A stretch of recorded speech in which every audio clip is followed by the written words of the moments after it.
Welcome to the OTE podcast. I'm Eric. I'm Joe. Today we're going to talk about the latest Richard Sherman news. As most of y'all should have seen, Richard Sherman, ex-Seahawk, 49er, was in the news this week because he allegedly had some domestic issue at his father-in-law's house, where he was seeing a video trying to break down the door, trying to fight his father-in-law.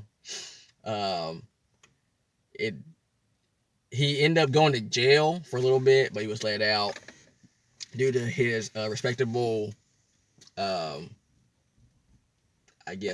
respectable. I don't know what you. He's a pillar of the community. He's a pillar of the community. He has nice dreads. His dreads are very impressive. They let him go. They let him go. Yeah. I mean, if you got football players with some nice dreads, you're gonna get a slap on the wrist every now and then. That's just how it works. But back to the seriousness, though. Yes, I don't know, but he was let out because he was a good citizen. He's done a lot for the Seattle community. But I think that brings up an issue. If you heard it, many people heard the 911 call that his wife said during the 911 call that. He wanted to harm himself. He wanted to kill himself. He didn't want to live anymore. I think that brings up, one, why wasn't his wife... For me, it brings up kind of like two issues. One, why would he want to hurt himself? Yeah. Two, why was his wife more of a mediator outside than calling police on him, knowing that potentially he could... something detrimental could happen.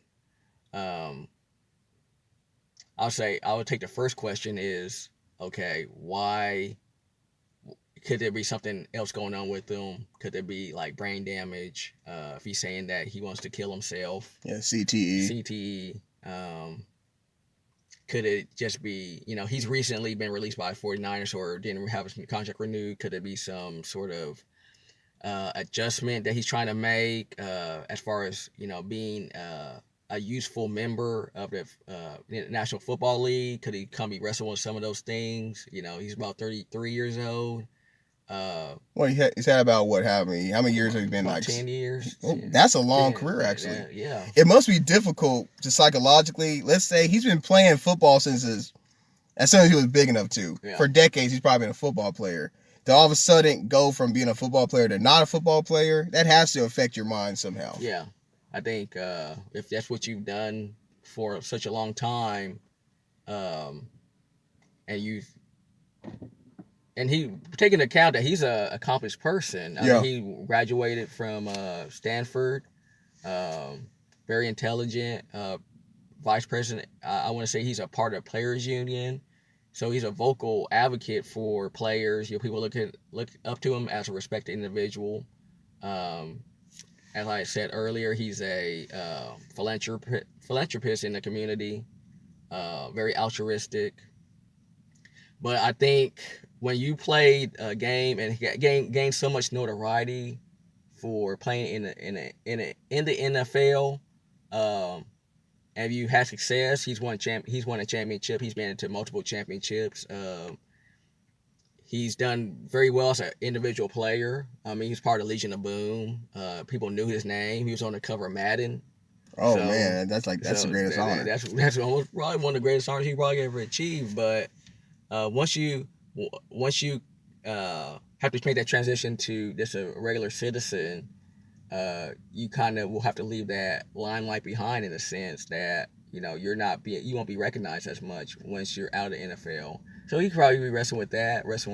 Yeah. Sort of aspect. There's something deep going on there, and the wife, as you were saying earlier about the wife's father was involved too. Yeah. Yeah, there's something going on behind the scenes because we only get a snapshot. I mean, the whole story. I mean, some people are following it. They're into sports. That follow issues like this, but a lot of people, the mainstream is just a blip on the mainstream. Mm-hmm.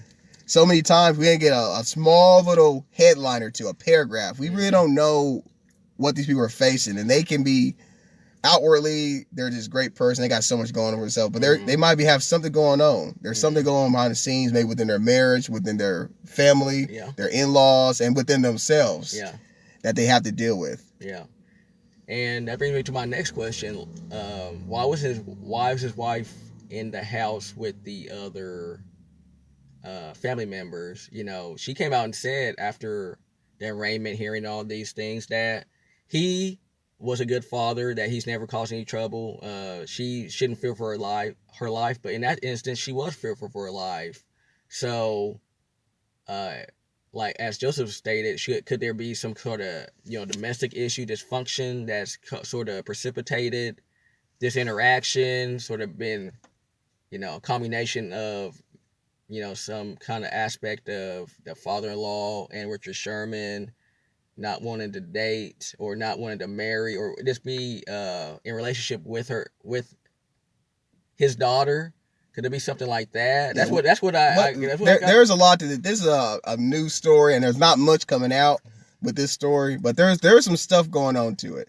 There's some more layers going on here because there's more with this one. There's way more questions than any kind of answers are out there. We barely have any this came out of blue. Answers. This came out of blue because he's not been known for trouble or anything before. Yeah. Or has there been other incidents that were kept underground because he's such an upstanding citizen and and a pillar of the community. Very well could have been. Very well could have been. But that's all we got for today. I'm Eric. I'm Joe.